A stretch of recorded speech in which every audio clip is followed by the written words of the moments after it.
Hello everyone, welcome back to the law check. आज की इस वीडियो में हम बात करने वाले हैं अल्ट्रा वायर्स एक्ट्स की। तो हम देखेंगे कि अल्ट्रा वायर्स का मीनिंग क्या होता है, कितने टाइप के अल्ट्रा वायर्स एक्ट्स हो सकते हैं, उसका इफेक्ट क्या होगा और उसके एक्सेप्शंस क्या क्या होती हैं।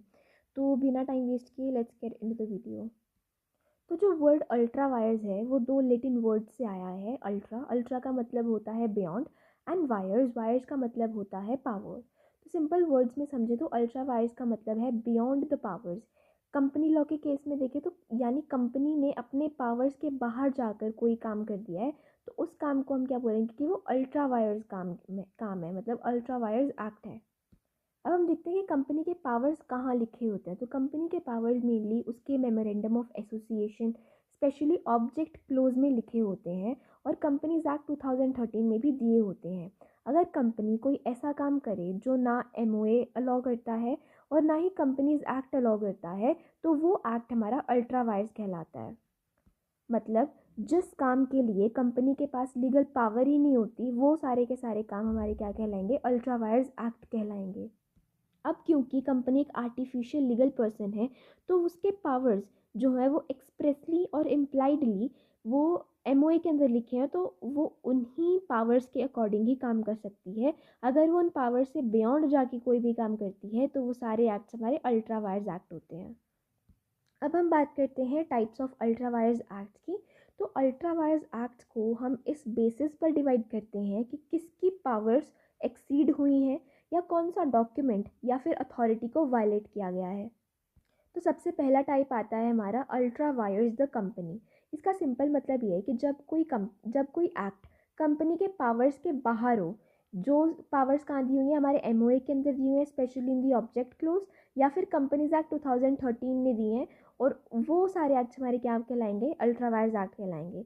अगर एमओए किसी एक्ट को ऑथराइज नहीं करता, तो कंपनी के पास लीगली वो काम करने की कैपेसिटी भी नहीं होती है। तो ऐसे एक्ट्स हमारे वॉइड एब इनिशियो होते हैं, मतलब शुरू से ही वॉइड होते हैं। जैसे कि लॉ की नज़र में ये ट्रांजैक्शंस कभी हुई ही नहीं थी। इनको ना शेयर होल्डर्स रेक्टिफाई कर सकते हैं, ना ही डायरेक्टर्स कर सकते हैं, चाहे सब मिलकर यूनानिमस कंसेंट से भी अप्रूव कर दे, फिर भी इस एक्ट को रेक्टिफाई नहीं किया जा सकता। इसका मतलब है जहाँ कंपनी के पास पावर ही नहीं है, वहाँ रेक्टिफिकेशन का सवाल आ ही नहीं सकता। अब दूसरा टाइप आता है हमारा अल्ट्रा वायर्स द डायरेक्टर्स। अब यहाँ क्या होता है, अब एक्ट कंपनी के पावर्स के अंदर होता है, मतलब एमओए और कंपनीज एक्ट इस चीज़ वो वाले एक्ट को अलाउ कर रहा है, लेकिन डायरेक्टर्स की अथॉरिटी से बाहर होता है। जो उनको एमओए एओए या शेयर होल्डर्स के रेजोल्यूशन ने दिया है, उससे ज़्यादा काम कर दिया डायरेक्टर्स ने। तो इसका इफेक्ट क्या होगा, यहाँ कंपनी के पास पावर है पर डायरेक्टर्स ने अपनी लिमिट क्रॉस कर दी है। ये एक्ट वॉइड नहीं होते, इनको शेयर होल्डर्स जनरल मीटिंग में रेक्टिफाई कर सकते हैं। जब तक रेक्टिफिकेशन नहीं होता तब तक डायरेक्टर्स हमारे पर्सनल लायबल होते हैं। इसका मतलब ये कि कंपनी के पास पावर है, डायरेक्टर ने ओवर एक्टिंग कर दी है, शेयर होल्डर्स बचा सकते हैं, पर जब तक नहीं बचाते तब तक डायरेक्टर्स को पर्सनल लायबल बनाया जाता है। अब तीसरा टाइप आता है हमारा ultra vires the article of association. यहाँ सिचुएशन थोड़ी सिमिलर है। जैसे एक्ट एमओए के हिसाब से कंपनी के पावर्स के अंदर हुआ है, यानी ऑब्जेक्ट क्लोज अलाउ करता है वो काम को करने के लिए, लेकिन ये जो एक्ट किया गया है वो एओए के रूल्स के अगेंस्ट है, मतलब इंटरनल रूल्स वायलेट हो गए हैं यहाँ पे। तो यहाँ पे क्या देखेंगे, कंपनी के पास कैपेसिटी है, सिर्फ इंटरनल प्रोसीजर रॉन्ग हो गया है, तो ऐसे एक्ट्स कम्प्लीटली वॉइड नहीं माने जाते। इनको एओए को ऑल्टर करके वैलिड बनाया जा सकता है, लेकिन ऑल्ट्रेशन कंपनीज एक्ट 2013 के अकॉर्डिंग और शेयर होल्डर्स के अप्रूवल से ही होनी चाहिए। अब इसका मतलब ये है कि एमओए बोले येस और एओए बोले नो, तो रूल चेंज करके नो को येस में बनाया जा सकता है। अब फोर्थ टाइप आता है हमारा अल्ट्रा वायर्स दी कंपनीज एक्ट 2013। अगर कंपनीज एक्ट 2013 किसी एक्ट को प्रोहिबिट करता है, तो चाहे एमओए हो या एओए हो, उस एक्ट को अगर वो अलाउ करते हैं, फिर भी वो एक्ट हमारा अल्ट्रा वायर्स एक्ट होगा। यहाँ याद रखना है कि स्टैट्यूटरी प्रोविजन सबसे ऊपर होते हैं, वो सारे कॉर्पोरेट डॉक्यूमेंट्स को ओवरराइड करते हैं। ऐसे एक्ट्स इलीगल होते हैं, वॉइड होते हैं एंड पनिशेबल होते हैं। इनको ना एओए चेंज करके, ना एमओए चेंज करके, ना कोई रेजोल्यूशन पास करके वैलिड बनाया जा सकता है। लॉ के अगेंस्ट गया तो गेम ओवर, कोई डॉक्यूमेंट उसको बचा नहीं सकता। अब फिफ्थ टाइप आता है हमारा ultra vires the share holder. जब शेयर होल्डर खुद ऐसा एक्ट ऑथराइज या अप्रूव करने की कोशिश करते हैं जो एमओए के बाहर है, तो शेयर होल्डर्स कंपनी के पावर को एमओए के स्कोप के आगे नहीं बढ़ा सकते। ऐसे एक्ट हमारे वॉइड होते हैं शेयर होल्डर्स के पास ultra vires act of the company को रेक्टिफाई करने की पावर नहीं होती। यहाँ पे शेयर होल्डर्स बॉस नहीं है, एमओए बॉस है। शेयर होल्डर्स भी एमओए के ऊपर नहीं जा सकते। अब हम पढ़ेंगे इफ़ेक्ट्स ऑफ एमओए। तो इफ़ेक्ट्स ऑफ एमओए से हमारा मतलब ये होता है कि जब कंपनी एमओए के बाहर कोई काम करती है, जैसे अल्ट्रा वायर्स एमओए कर दिया, फिर कंपनी के अगेंस्ट कोई काम करती है, तो उसके जो क्या कॉन्सिक्वेंसेज होते हैं ये हम पढ़ेंगे इफ़ेक्ट्स ऑफ एमओए के अंदर। तो सबसे पहला इफेक्ट आता है हमारा वॉइड एब इनिशियो। तो जो जब कोई एक्ट एमओए के बाहर होता है तो वो अल्ट्रा वायर्स द कंपनी होता है, और ऐसे एक्ट्स हमारे वॉइड एब इनिशियो होते हैं। मतलब लॉ की नज़र में कंपनी के पास कभी भी ये पावर ही नहीं थी, इसलिए ये ट्रांजैक्शन शुरू से ही ज़ीरो मानी जाती है, जैसे कभी हुई ही नहीं थी। और ऐसे एक्ट से कोई भी लीगल राइट्स और ऑब्लिगेशन भी अराइज नहीं होते।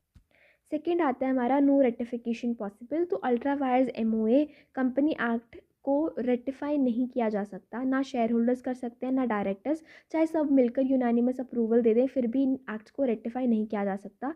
रीज़न ये है कि यहाँ सिर्फ अथॉरिटी की प्रॉब्लम नहीं है, बल्कि कंपनी की लीगल कैपेसिटी नहीं थी वो काम करने की, और एमओए को बाद में चेंज करके भी पास्ट अल्ट्रा वायर्स एक्ट को वैलिड नहीं बनाया जा सकता। थर्ड पॉइंट आता है हमारा कॉन्ट्रैक्ट्स जो होंगे वो अनइन्फोर्सिएबल होंगे। जो कॉन्ट्रैक्ट किसी अल्ट्रा वायर्स एक्ट पर बेस्ड होगा वो कंपनी के फेवर में भी इन्फोर्सिएबल नहीं होगा और कंपनी के अगेंस्ट भी नहीं। दोनों पार्टीज़ कोर्ट में जाकर ऐसा कॉन्ट्रैक्ट इन्फोर्स नहीं करवा सकते, क्योंकि courts illegal unauthorised corporate act को सपोर्ट ही नहीं करते। फोर्थ पॉइंट बोलता है no estoppel against ultra vires. तो डॉक्ट्रिन ऑफ एस्टोपल यहाँ पे अप्लाई नहीं होता। डॉक्ट्रिन ऑफ एस्टोपल बोलता है कि अगर आपने पहले कोई स्टेटमेंट दे दी है तो आप उस स्टेटमेंट से बाद में मुकर नहीं सकते। तो चाहे कंपनी ने बोला हो कि पावर है, उसके पास ये एक्ट करने की पावर है, या थर्ड पार्टी ने उस चीज़ पर रिलाई भी किया हो, तो कंपनी फिर भी बोल सकती है कि ये जो उसका एक्ट था वो अल्ट्रा वायर्स था। दूसरे पार्टी को इस चीज़ के बारे में पता हो या फिर ना पता हो, इस चीज़ से फ़र्क नहीं पड़ता। Effect on property acquired under the ultra vires act. तो अगर प्रॉपर्टी अल्ट्रा वायर्स ट्रांजेक्शन से मिली है, कंपनी उसका ओनर रह सकती है अगर ट्रेसिएबल है, लेकिन राइटफुल ओनर वापस ले सकता है या इक्विटेबल रेमेडीज उसको मिल सकती हैं। कोर्ट ट्रेसिंग का लॉ इसलिए करता है ताकि अनजस्ट एनरिचमेंट ना हो। सिक्स्थ पॉइंट बोलता है effect on money borrowed for ultra vires purposes. तो जो पैसा अल्ट्रा वायर्स पर्पस के लिए बोरो किया गया है वो नॉर्मली कंपनी के खिलाफ डेट के रूप में रिकवर नहीं किया जा सकता। लेंडर का कॉन्ट्रैक्चुअल क्लेम कंपनी के ऊपर नहीं होता, लेकिन अगर पैसा अभी भी आइडेंटिफाइबल या ट्रेसेबल है तो वो अपने पैसे को ट्रेस करके इक्विटेबल रेस्टिट्यूशन या रिलीफ मांग सकता है। सेवन पॉइंट बोलता है पर्सनल लाइबिलिटी ऑफ डायरेक्टर्स। तो डायरेक्टर्स अगर अल्ट्रा वायर्स एक्ट ऑथराइज करते हैं तो उन्हें पर्सनल लाइबल माना जा सकता है, स्पेशली जब कंपनी को लॉस हुआ हो। उनको कंपनी को कॉम्पेंसेट करना, मिसअप्लाइड फंड्स वापस देना और कुछ केसेस में डिस्क्वालिफिकेशन तक फेस करनी पड़ सकती है, क्योंकि ये एक तरह का ब्रीच ऑफ ट्रस्ट माना जाता है। 8 पॉइंट बात करता है injunction against ultra wires acts. तो शेयर होल्डर्स कोर्ट से इंजंक्शन ले सकते हैं इस जिससे कंपनी को अल्ट्रा वायर्स एक्ट करने से रोका जा सकता है। ये इंजंक्शन इवन पहले भी मिल सकता है जब एक्चुअल लॉस भी नहीं हुआ, ताकि कंपनी के रिसोर्सेज का मिसयूज़ रोका जा सके और अल्ट्रा वायर्स ट्रांजेक्शन आगे ना बढ़े। Next is right of share holders. तो share holders ultra vires transaction को चैलेंज कर सकते हैं, डायरेक्टर्स के अगेंस्ट ब्रीच ऑफ ड्यूटी के लिए स्यू कर सकते हैं और कंपनी को ऐसे एक्ट कंटिन्यू करने से रोक सकते हैं। लेकिन इंपॉर्टेंट बात यह है कि शेयर होल्डर्स खुद अल्ट्रा वायर्स एक्ट को अप्रूव करके उनको वैलिड नहीं बना सकते, उनके पास रेक्टिफिकेशन की पावर नहीं होती। Next is right of creditors. तो क्रेडिटर्स कंपनी के फंड्स को ट्रेस कर सकते हैं जो अल्ट्रा वायर्स एक्ट में यूज़ हुए हैं, और अगर फ्रॉड या मिसरिप्रेजेंटेशन हो तो डायरेक्टर्स को पर्सनली सू भी कर सकते हैं, लेकिन वो अल्ट्रा वायर्स कॉन्ट्रैक्ट के बेसिस पर कंपनी से रीपेमेंट इन्फोर्स नहीं कर सकते, क्योंकि उस कंपनी उस एक्ट के लिए लीगली लायबल ही नहीं बनी। Next is effect on companies liability. तो कंपनी अल्ट्रा वायर्स एक्ट के लिए नॉर्मली लायबल नहीं होती, क्योंकि उसने अपनी लीगल कैपेसिटी के बाहर काम किया है। कॉर्पोरेट पर्सनालिटी यहाँ तक एक्सटेंड नहीं होता कि इलीगल और अनऑथराइज्ड एक्ट को भी कवर करे, इसलिए कंपनी इन अनऑथराइज्ड ऑब्लिगेशन से बाउंड नहीं होती। लास्ट पॉइंट आता है हमारा effect on third party. Third parties ultra vires contract को कंपनी के खिलाफ इन्फोर्स नहीं कर सकते, चाहे उन्होंने गुड फेथ में डील किया हो। उन्हें एमओए का कंस्ट्रक्टिव नोटिस माना जाता है। मतलब लॉ ये अज्यूम करता है कि उन्होंने कंपनी का एमओए देख लिया होगा, इसलिए उनकी भी उनको प्रोटेक्ट नहीं करती।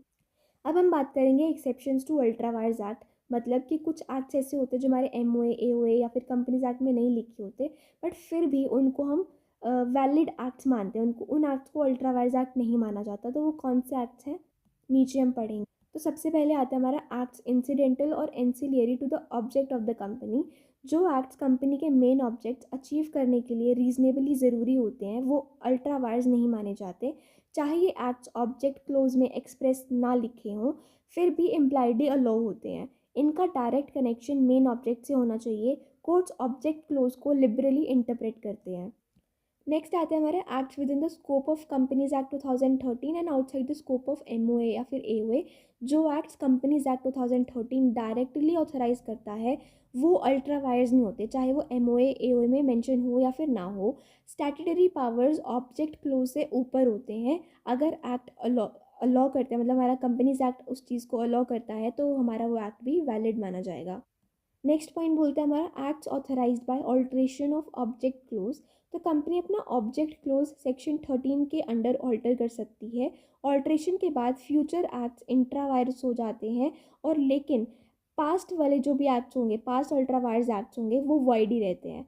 ऑल्ट्रेशन के लिए स्पेशल रेजोल्यूशन और ROC में फाइलिंग चाहिए होती है, और जो हमारी ऑल्ट्रेशन है वो हमारे वो सारे एक्ट्स जो कि ऑल्ट्रेशन से पहले किए गए हैं उनको वैलिडेट नहीं करता। Next is acts which are ultra vires the directors but intra vires the company. जो एक्ट्स डायरेक्टर की अथॉरिटी के बाहर हैं लेकिन कंपनी के पावर्स के अंदर हैं, वो सारे एक्ट्स हमारी कंपनी के अल्ट्रा वायर्स एक्ट्स नहीं होते। शेयर होल्डर्स जनरल मीटिंग में उन एक्ट्स को रेक्टिफाई कर सकते हैं, मतलब उन एक्ट्स को वैलिड बनाया जा सकता है। डायरेक्टर्स जो होंगे वो अनऑथराइज्ड एक्ट्स के लिए पर्सनली लायबल रह सकते हैं। नेक्स्ट आते हैं हमारे acts with in MOA but beyond article of association. जो एक्ट MOA के अंदर हैं लेकिन AOA के खिलाफ हैं, वो कंपनी के अल्ट्रा वायर्स नहीं होते। इनको AOA ऑल्टर करके वैलिड बनाया जा सकता है। ये एक्ट्स हमारे इरेगुलर होते हैं, इलीगल नहीं होते। नेक्स्ट आते हैं हमारे acts leading to acquisition of property. अगर कंपनी अल्ट्रा वायर्स ट्रांजैक्शन से प्रॉपर्टी एक्वायर करती है तो कंपनी का प्रॉपर्टी पर राइट वैलिड होता है। कंपनी अटैच्ड ऑब्लिगेशन से बाउंड होती है, और इससे अनजस्ट एनरिचमेंट को प्रिवेंट किया जा सकता है। अब लास्ट पॉइंट आता है हमारा एक्ट्स डन अंडर इमरजेंसी और नेसेसिटी। तो इमरजेंसी या नेसेसिटी में कंपनी के इंटरेस्ट प्रोटेक्ट करने के लिए किए गए जितने भी एक्ट्स होते हैं वो वैलिड माने जाएंगे अगर रीजनेबली कनेक्टेड हो वो कंपनीज ऑब्जेक्ट से। So that's it for this video. आज हमने पढ़ा अल्ट्रा वायर्स क्या होता है, अल्ट्रा वायर्स एक्ट्स क्या होते हैं, टाइप्स उसके पढ़े, इफ़ेक्ट्स पढ़े, एक्सेप्शंस पढ़ी। तो अगर आपको वीडियो अच्छी लगी हो तो लाइक करो, शेयर करो, सब्सक्राइब करो, ताकि और कंपनी लॉ के टॉपिक्स आप इजी लैंग्वेज में समझ सकें। और क्वेश्चंस भी पूछो कमेंट में। And thank you so much for watching.